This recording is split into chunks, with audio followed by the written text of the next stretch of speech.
Hi guys, this second video is in part to answer some comments I had with the first video, comments and questions from athletes and coaches that I really respect. So thanks for sending me feedback.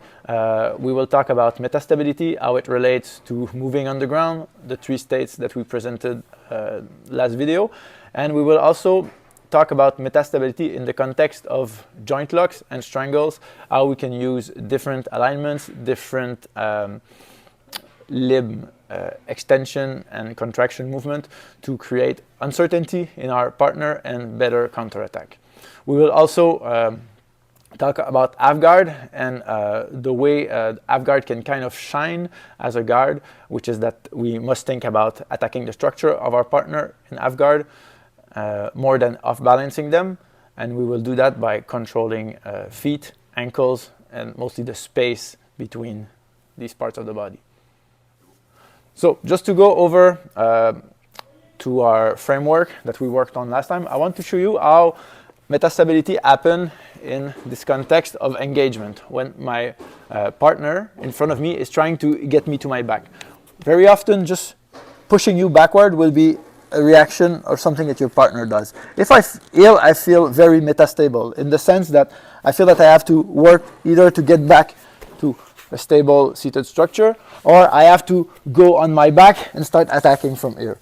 So you see there's a moment when my shoulders go behind my hips, when I hesitate. And this is where a good player will beat you. They will get around your knees. For example, if I hesitate here, this is something that will happen, right? So as soon as I get pushed, I get forced into a different state. I must choose to either stay seated or go on my back. So this is just one example of the way we think about metastability. We think about this situation, this region in space, where we are confronted with different opportunities for action, different affordances, where we have to make a quick decision. And we have to get used to be in this kind of uncertain region, and we have to be proactive at going to other states where we can off-balance our partner or break their structure if we're playing guard. Now here's how we can think about submissions through metastability. Let's say I've managed to get some connection to the shoulder and I'm now behind an elbow. From a situation like this one, I would look to isolate the arm, then bend it or extend it. And I will only have opportunities for breaking when the arm is fully extended or when the arm is fully bent. Okay? So in this situation, I'm looking to stabilize the limb. I'm not looking to make it unstable. I want to stabilize it, and only when it is stabilized can I put pressure on the middle joint to break the arm. So this is what I'm trying to do as the attacking player. But as the defensive player, as you will see, you can look to just offer a different type of arm alignment to your partner. So in this way, you will be creating metastability, forcing your partner to choose between the 2 states of an arm, which are extended and bent. So I'll remove my mic and I'll show example of this way that we practice evading submission. So I'm going to give my shoulders, my elbows to my partner, and I'm just asking him to submit me. So finish me by bending my arm, extend it, and as you see, I'm always changing the alignment of my arm. This allows me to use my secondary hand to start removing whatever is connecting to my elbows. And what's great about this approach is that very quickly you go from one submission to the other, you get out of connection, and you find opportunities for yourself to connect to your partner.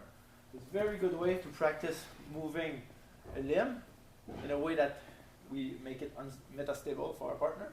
And we also find ways to counter our partner, either by going to submission, pin, hold, whatever. The function of this hand will be bending my arm when I want to bend it, and then it will be removing connection. So this arm is doing 2 things. Okay? He's trying to extend my arm, he's trying to bend my arm. I'm just giving him different types of alignments. Sometimes I'm using my hand to bend, sometimes I'm using my hand to remove connection. Now my partner will look to get connected around my head also. Okay? So this is something we can play. So I can voluntarily turn toward my partner and give him a triangle. As I give him the triangle, I get my head out of position. So I'm always giving him different opportunities for submission, and as he goes toward these new affordances, I just switch state again. Okay?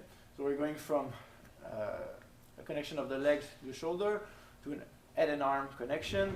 We're connecting on both sides, and what we like to do when playing these games is to constrain the finishing mechanics. So as the offensive player, you will not be submitting your partner. We want open eyes, we want to see opportunities for action, and we find useful just to do these games where we're just connecting to our partner. So for example, I start here, only he can win the game. He will look to free up his shoulder and make sure he has eye connection on me. Okay?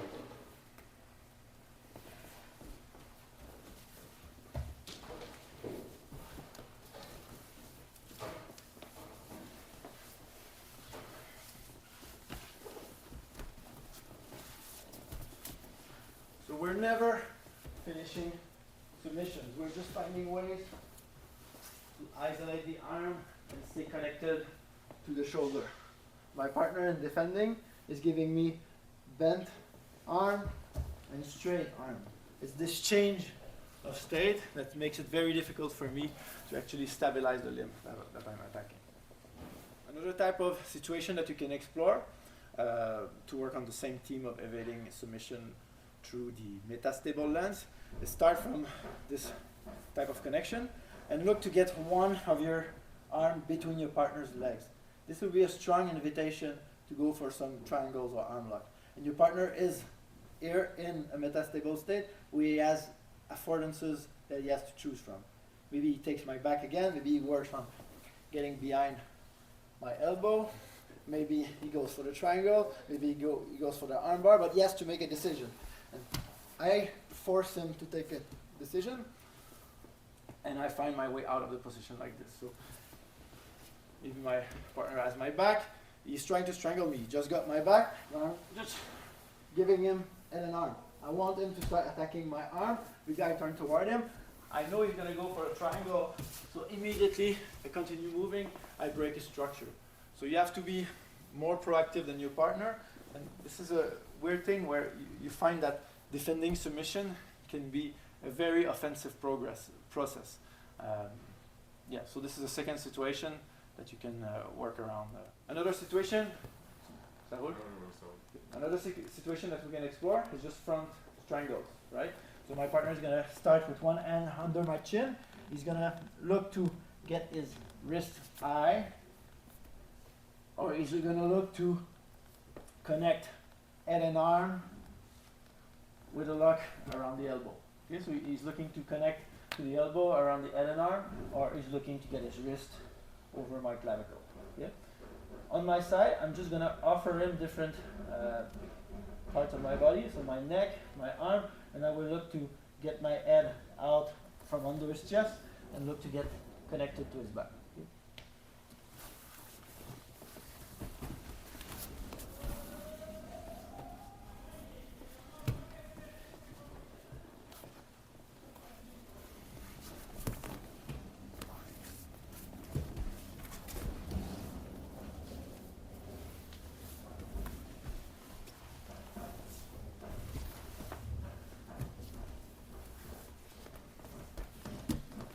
I believe there's a way that you make half guard stronger, or at least maybe even as strong as the other position. But for this, you have to consider that half guard is better used as a way to break your partner's structure than a way to off balance and move your partner or move yourself around them. So for instance, if I'm in half guard like this, not much I can do to kind of elevate or move my partner. I'm kind of stuck. It's difficult for me to stand up, and it's difficult for me to rotate around him, right? But if I can start to affect his structure by getting his foot outside his hip, you see my partner goes to a metastable state where he has to regain stability on his knees, or he has to go to his back. Yeah, exactly. So those are his two options basically. So this creates the sense of initiative for me. I force a decision. It's a dilemma that he has to choose. We just decide to see it in a metastable way. So this is one way you make half-guard better, or half-guard makes more sense. Another way, we do the same thing.